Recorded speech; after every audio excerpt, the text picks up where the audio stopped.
सूखी सांस लेता है जीव, वैसे ही अंदर की गुलामी। तो अब अंदर की गुलामी हमारी अब कौन काटेगा?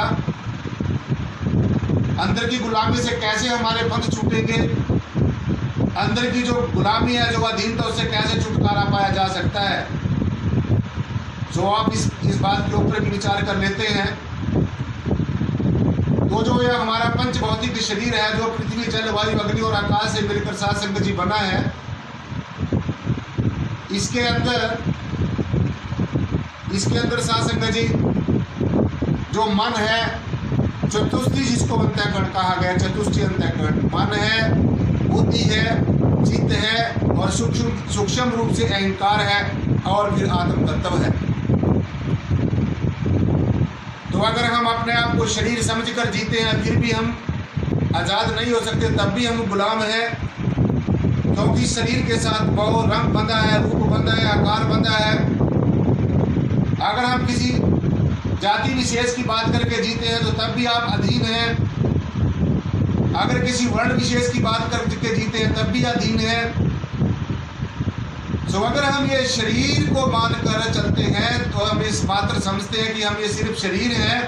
तो तब भी ये जीवात्मा अधीन है। तो इसके अंदर, इस पंच भौतिक शरीर के अंदर जो इंद्रियां हैं, ज्ञानेंद्रियां हैं, कर्मेंद्रियां हैं, गीता में भगवान कृष्ण जी ने अर्जुन को पावन उपदेश देते हुए कहा कि अर्जुन, तू इस शरीर से परे, इस पंच भौतिक शरीर से परे, इंद्रियों से परे, ज्ञानेंद्रियों से परे, मन से परे, बुद्धि से परे, चित्त से परे, अहंकार से परे, हे अर्जुन तू एक पावन पवित्र आत्मा है और संसार में आत्मा बनकर जी, ये शरीर बनकर मत जी। क्योंकि अगर तू शरीर बनकर जीता है तो इस शरीर के साथ में अनेकों नाम की उपाधियां हैं और रंग की उपाधियां हैं, तरह तरह की लौकिक जगत की अक्षर ज्ञान की शिक्षा की उपाधियां हैं। तो तरह तरह की इसके साथ में जो शासन जी वो झंझट है, इसलिए शरीर बनकर भी नहीं जीना। अगर ये मात्र शरीर बनकर जीव जीता है तो वह तब भी अधीन है। और अगर ये सोच लेता है ये मेरा बहुत मैं सुंदर शरीर मुझे परमेश्वर ने दिया है और मैंने अनेकों प्रकार की डिग्रियां भी प्राप्त कर ली हैं, अक्षर ज्ञान की शिक्षा भी प्राप्त कर ली है,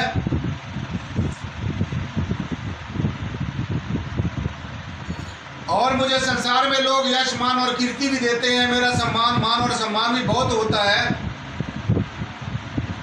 सो ये जो सारी बातें हैं साध संगत जी, ये शरीर भाव के साथ में जुड़ी हुई हैं। तो जब हमारे जीवन में, जो मैं हर रोज एक बात के ऊपर विचार के ऊपर बहुत ही जोर देता हूँ, आज भी आपको अर्ज कर दूं कि जब हमारे प्रारब्ध कर्म जागृत होंगे, संचित कर्म जागृत होंगे और वर्तमान के कर्म जागृत होंगे, तो सारे कर्मों को मिलाकर जो इकट्ठा जो जकीरा होगा और उसका जो रिजल्ट निकलेगा, उसके रिजल्ट के अनुसार ही हमें तत्वदर्शी ब्रह्म ज्ञानी सदगुरु भगवान की पावन चरण और शरण, उनका पावन सानिध्य प्राप्त होता है। तो अब हमने ये समझना होगा कि ये मात्र शरीर बनकर नहीं जीना है, कि हम ये मात्र शरीर नहीं है, हम इस शरीर के अंदर रहने वाली पावन पवित्र आत्मा है, जिसके होने से सब कुछ और जिसके ना होने से कुछ भी नहीं है। तो मैं आपको बताना चाहूंगा साध संगत जी कि जो हमारा असली स्वरूप है, जो हम वास्तव में है, जो हमारा असली परिचय है, यानी कि हम आत्मा है, हम आत्मा कैसे हैं, जब तक हम अपने आप को आत्मा नहीं जानेंगे, जब तक हम आपको अपने आप को आत्मा नहीं पहचानेंगे, जब तक हम ये नहीं समझेंगे कि ये सदगुरु मैं जैसा भी हूँ, मैं तेरा हूँ, मैं अच्छा हूँ, बुरा हूँ, जो भी हूँ, मैं तेरी शरण में हूँ और तू अनेकों खंड ब्रह्मांडों का मालिक है, अनेकों नियामतों का मालिक है, सदगुरु मेरे ऊपर दया कर, मेहर कर। जब हम ऐसे दीनता भाव लेकर सदगुरु भगवान की पावन चरण में जब तक नहीं जाएंगे, तब तक हमारा जो उद्धार ना बाहर का हो सकता है ना अंदर का हो सकता है। सो इसलिए हमारे अंदर की गुलामी कैसे कटेगी वो मैं आपको बता रहा हूँ।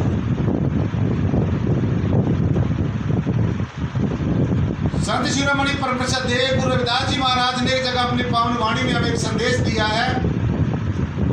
कि हम सर दीन दयाल न तुम सर अब पतियार क्या कीजिए, वचन ही तोर मोर मन माने जन को पूर्ण दीजिए, और बल बल जाऊं रमैया कारण कारण अबोल, बहुत जन्म बिछड़े थे माधो ये जन्म तुम्हारे लेखे, कह रविदास आज लग दियो चिरप्यो दर्शन देखे। तो कोई 1, 10, 20, 50 साल की बात नहीं है। चिरप्यो का मतलब होता है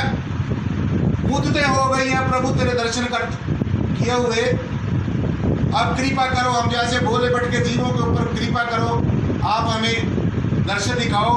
अपना दर्शन दीदार कराओ, सो दैट हम आपको देख सके, प्रसन्न हो सके, और हमारे अंदर आपके गुणगान करने की, आपके समाज को सुनाने की, आपके गुणों का बखान करने की कोई ना कोई हमारे अंदर ऐसे उद्गार पैदा हों।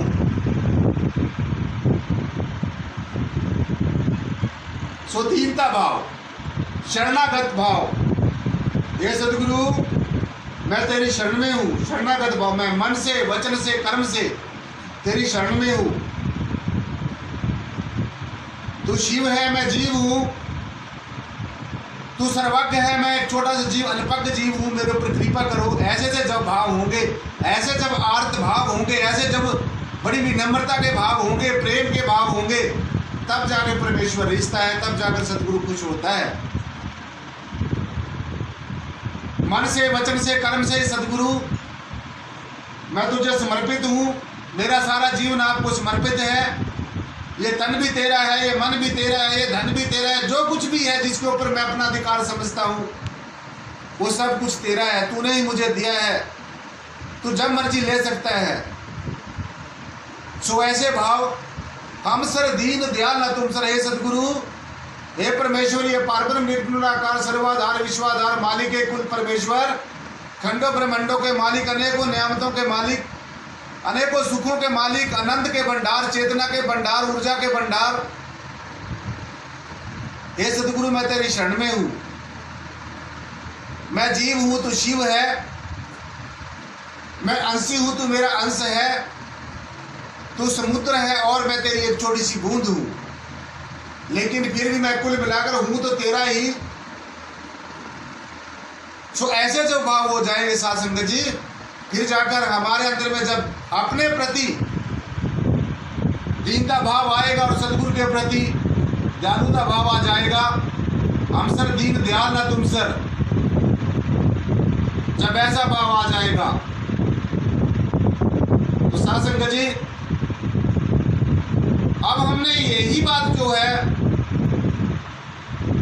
अब समझनी है, इसी बात को समझने का हम अंदर से हमारी जो जीवात्मा है वो कैसे इंडिपेंडेंट हो सकती है, कैसे हमारी आत्मा इंडिपेंडेंट हो सकती है, और कैसे साध संगत जी आजाद हो सकती है। जो मन है ये चंचल और चलायमान मन है, सो अपनी आत्मा को, अपने आत्म तत्व को जो जन्म जन्मांतरों से इस काल के चंगुल में, इस काल ये जो मन है ये चंचल और चलायमान मन है, जो ये बिना लगाम का घोड़ा है, जिसको जो ये सोचता है कि मेरे ऊपर किसी तरीके का अंकुश नहीं लग सकता, इस मन को रिझाना, इसी मन को समझाना है। तो मैं आपको अर्ज करना चाहूंगा साध संगत जी, इस चंचल और चलायमान मन को समझाने के लिए, जो कभी पीछे की तरफ जाता है, कभी आगे की तरफ जाता है, प्रेजेंट में कहीं नहीं ठहरता। सो हमारे संतों महात्मा ने, हमारे रहनुमाओं ने हमें यही संदेश दिया है कि जितना ये शरीर टहलता है उतना ही स्वस्थ रहता है, और जितना मन स्थिर रहता है उतना ही अच्छा होता है। तो अपने मन को स्थिर करने के लिए, अपने मन को ठहराने के लिए एक सबसे सहज और सटीक जो युक्ति है, जो सबसे सहज है, हर एक जीव कर सकता है, अनपढ़ से अनपढ़ जीव कर सकता है, पढ़े लिखे से पढ़े लिखा कर सकता है, कोई भी कर सकता है। एक सीधा एक बहुत ही सहज और सटीक मार्ग है, वो है नाम भक्ति। वो है नाम भक्ति जो आप पढ़ते हो, नाम तेरो आरती मजन मुरारे, हरि के नाम भी झूठे सगर पसारे, वो नाम भक्ति। ये बाहर के लौकिक चीजों के नाम की भक्ति नहीं, क्योंकि आप ये अच्छी भली भांति जानते हैं कि इस अखिल ब्रह्मांड के अंदर इस जमीन और आसमान के बीच में जो भी हम चराचर अपने चरम नेत्रों से देख रहे हैं, इसका रंग है, रूप है, आकार है, ये सारा का सारा सगुण ब्रह्म है। और परमेश्वर ने इस परब्रह्म निर्गुणाकार परमात्मा ने इसको सारी सृष्टि को धारण किए हुए है, सारी प्रकृति को धारण किया, कितना श्रृंगार किया हुआ है। तो मैं आपको बताना चाहूंगा, ये जब जो सारी सृष्टि है, ये जो सारी की सारी क्रिएशन है परमेश्वर की, कायनात है, ये सब परमेश्वर का श्रृंगार है। सारी प्रकृति को परमेश्वर ने अपने ऊपर ओढ़े हुए हैं। और भगवान जी ने कहा कि अर्जुन, जब मैं अपने जिज्ञासु के सामने, अपने भक्त के सामने, जो मुझे तत्व से जानता है, जब मैं उसके सामने प्रकट होता हूँ और वो जब मेरा जी भर के दर्शन और दीदार करता है, चाहे वो जागृत अवस्था है, चाहे वो स्वप्न की अवस्था है, चाहे वो सुषुप्ति अवस्था है, और चाहे उन्मिन, जिसको उन्मुनी अवस्था कहते हैं, तुरीय अवस्था कहते हैं, जिसमें ज्ञान हो जाता है, ज्ञान की जो अवस्था है, कैवल्य ज्ञान की जो अवस्था है। तो मैं ये बताना चाहूँगा कि ऐसी शीर्ष ऐसा को जानने के लिए the first and the foremost and the last and the ultimate requirement of our this life is सदगुरु भगवान की खोज। सदगुरु ऐसे परम तत्व को जानने वाले की, परमेश्वर के जानने वाले को, जिसने परमात्मा को देखा हो वही हमें दिखा सकता है, जिसने जाना हो वही हमें जना सकता है, जिसने समझा है वही हमें समझा सकता है, जिसने शख्साकार किया ऐसा सदगुरु हमें आमने सामने बैठकर शख्साकार करा सकता है। तो मैं आपको अर्ज करना चाहूँगा कि इस चंचल और चलायमान मन को, ये दुनिया के जितने भी रसास्वादन है, जितने भी सुख और भोग हैं, ये त्रिगुणात्मक जो माया है, जो रजोगुण की है, सतोगुण की है और तमोगुण की जो त्रिगुणात्मक माया है, दृष्टिमान प्रपंच है, ये सब इस चंचल और चलायमान मन का विलास है। इसमें सारा इसका प्ले ग्राउंड है, इसमें ये कहीं भी जा सकता है, कहीं भी कोई भी खेल खेल सकता है। इसके ऊपर परमेश्वर की तरफ से शासन जी काल भगवान की तरफ से इसको पूरी की पूरी इस पंच भौतिक शरीर के ऊपर राज करने की पूरी इसको सामर्थ्य होती है, कंपिटेंसी होती है। तो इस मन को रिझाने के लिए, इस मन को समझाने के लिए सिर्फ नाम भक्ति, नाम भक्ति, नाम भक्ति और अपने स्वरूप का ज्ञान होना, इसको जीव को समझाना है कि ये जीव तो जो अपने आप को समझ रहा है, इस दुनिया के खेल तमाशों में, इस दुनिया की रंगरलियों में, इस दुनिया के रिश्ते नातों और सगे संबंधियों के मोह फांस में, इस काम कंचन और कामनी के मोह फांस में, इसकी आसक्ति में, और जो जड़ पदार्थ है संसार के अंदर, उनको इकट्ठा करने की जो प्रवृत्ति है, जो अपने आप को श्रेष्ठ और दूसरे को नीचा दिखाने की जो प्रवृत्ति है, ये जो सारा है, ये सब मन का विनाश है सासंग। जिससे निजात पाने के लिए, छुटकारा पाने के लिए, जो इंद्रियों, ज्ञानेंद्रियों, कर्मेंद्रियों, मन, बुद्धि, चित्त और अहंकार से परे जो पावन पवित्र आत्मा है, जब आत्म तत्व का ज्ञान हो जाएगा, जब आत्म तत्व का बोध हो जाएगा, जब हम ये समझ लेंगे भली भांति कि हम मात्र ये शरीर नहीं है, हम इसके अंदर रहने वाली एक पावन पवित्र आत्मा है। हमने गुलाम की तरह नहीं जीना, हमने स्वतंत्र होकर जीना है, आज़ाद होकर जीना है। तो आज़ाद होने के बाद, स्वतंत्र होने के बाद हमारे अंदर तभी आएंगे जब हम अपने अंतर में ऐसी हस्ती को जान लेंगे जो हर एक तरीके से इंडिपेंडेंट है, हर एक तरीके से स्वतंत्र है, जो किसी के अधीन नहीं है, जिसके ऊपर कोई लिमिटेशंस नहीं लगाई जा सकती और जिसके ऊपर कोई भी अंकुश नहीं लगाया जा सकता, जो हर तरीके से स्वतंत्र है, अपने आप में स्वतंत्र है। वो है हमारा आत्म तत्व, वो है हमारा परमात्म तत्व। और जब तक हम आत्म तत्व को नहीं जानेंगे, मानने से कुछ नहीं होता, क्योंकि अध्यात्म जानने का विषय है, मानने का विषय नहीं है। और ये जो संसारिक जीव है, इन इंद्रियों का गांठ के ऊपर जो गोते खा रहा है, जो संसार की आसक्ति में, पदार्थवाद में और भौतिकवाद में जो उलझा हुआ जो जीव है, ये शासन नदीश में ही फंसा रहता है। अज्ञानता के कारण, अंधविश्वासों के कारण, संशय के कारण, डाउट्स के कारण, तरह तरह के जीव डाउट्स उठाए घूम रहा है, तरह तरह के संशय इसके मन में छुपे हैं, ईर्ष्या है, द्वेष है, आसक्ति है, विकार है, विचारों का उथल पुथल है, कितना इसके अंदर जो हर समय जो शासन जी उथल पुथल हो रही है, सबसे ज़्यादा विचारों की उथल पुथल, कभी अच्छे विचारों का आगमन होना, कभी बुरे विचारों का, बस यही व्हील ऑफ द लाइफ हर समय जारी है। तो जब मैंने आपको पहले भी एक दिन बताया था कि जब हम तन से, इस शरीर से परमात्मा की तरफ जाएंगे तो तब भी ये मन बीच में आएगा, और जब परमात्मा से शरीर की तरफ आएंगे तब भी ये मन बीच में आएगा। ये एक ऐसा बिचौलिया है, तो इस बिचौलियों को समझाना पड़ेगा, इसको एहसास कराना पड़ेगा कि तू जो अपने आप को समझ रहा है वो तू नहीं है, जो तू आंखों से दृष्टिपात जगत को देख रहा है ये भी तू नहीं है, जो मन से मनन कर रहा है तू ये भी नहीं है, जो बुद्धि से विचार कर रहा है, तरह तरह के तर्क कर रहा है, जो निरर्थक बहसबाजी है विचारों के आधार पर, शास्त्रों ग्रंथों के आधार पर, और अपनी बुद्धि के वशीभूत होकर बुद्धि के आधार पर जो सात्संग जीव बहसबाजी करता है,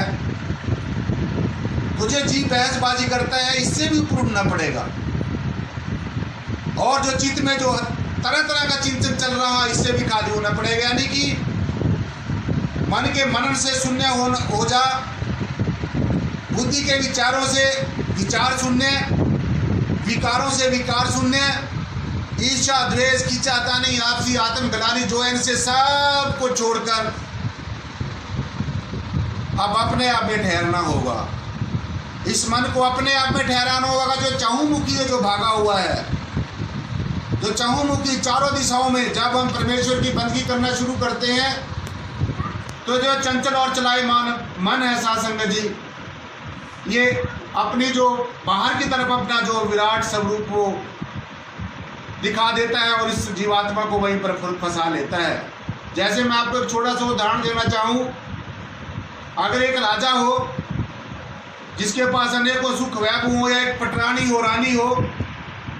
अगर उसको जेल में डाल दिया जाए तो चाहे वो रानी बेशक है, चाहे वो राजा बेशक है, लेकिन जब भी उसको कहा जाएगा, यही कहा जाएगा कि फलां राजा फलां रानी वो कैद में है, उसको कोई राजा रानी नहीं कहेगा, फिर उसको ये कहा गया कि वो जेल का कैदी है। तो ठीक इसी प्रकार से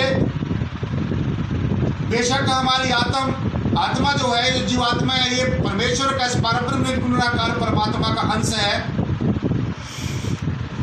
अगर हमारा अंशी अपने आप में इंडिपेंडेंट है, स्वतंत्र है,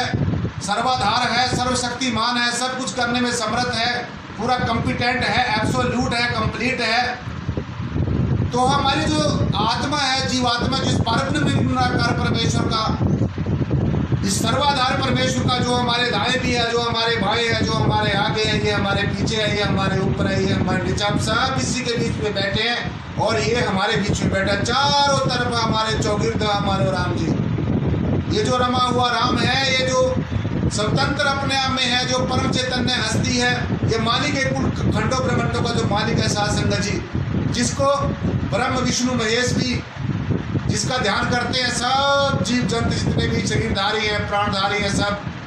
अपने अपने तरीके से परमेश्वर का थैंक्स करते हैं, धन्यवाद करते हैं। तो जब इसको जीव को एहसास हो जाएगा, तब जाकर हमारी ये जो जन्म जन्मांतरों से उलझी हुई बुद्धि है, जन्म जन्मांतरों से जो हमारी उलझी पहेली है साधसंग जी, तब जाकर ये सुलझेगी। तो इसको मन को समझाना पड़ेगा कि ये मना अब संसार में बहुत सैर सपाटा कर लिए हैं, अब संसार के बहुत सुखों का तूने सुख भोग कर लिया है, संसार के बहुत जो स्वाद है उनका बहुत रसा स्वादन कर लिया है, बाहर की जो यश मान कीर्ति भी प्राप्त कर ली है, जड़ माया को इकट्ठा करके बहुत धन क्षमता भी इकट्ठी करके जोड़ के रख ली है। लेकिन ये जीव, ये भली भांति तू समझ ले कि इनमें से एक भी पाई तेरे साथ नहीं जानी है, ये सब कुछ यहीं की माया है, यहीं पर इकट्ठी की है, यहीं पर छोड़ जानी है। तो जब हम इस पंचभौतिक शरीर को छोड़ेंगे, अगर तो हमें अपनी आत्मा का ज्ञान है, अगर तो हमें अपने असली मंजिल का पता है, तो फिर तो साधसंग जी जो हमारी जो जीवात्मा है, वो जो कोई 10, 20, 100, 50 साल की बात नहीं, 84 लाख जन्मों से जो कैद में है, 84 लाख जन्मों से कैद में है, और इस चंचल और चलायमान मन ने इसको तरह तरह के संगीन सपने दिखाकर, तरह तरह की लुभानी बातें करके इसको अपने जाल में फंसाया हुआ है। तो जैसे मैंने बताया कि चाहे राजा है चाहे रानी है, वो जेल में अगर है तो वो कैदी की उपमा उसको दी जाती है, वो कैदी है। ऐसे ही हमारे जो जीवात्मा है इस पंच भौतिक शरीर के अंदर, जिसमें काम, क्रोध, लोभ, मोह, अहंकार की 500 तरह की अग्नि जो जल रही है, ये 500 तरह की विकारों की जो अग्नि जल रही है, और ये जो हमारा चतुष्टि मन बुद्धि चित्त और अहंकार चतुष्टि अंतःकरण है, इसके अंतर में ये जो हमारी आत्मा है, ये जीवात्मा है, सासंग जी कैद है। तो इसको आजाद कराने के लिए, इसको स्वतंत्र करने के लिए नाम भक्ति प्रभु मिलन की सही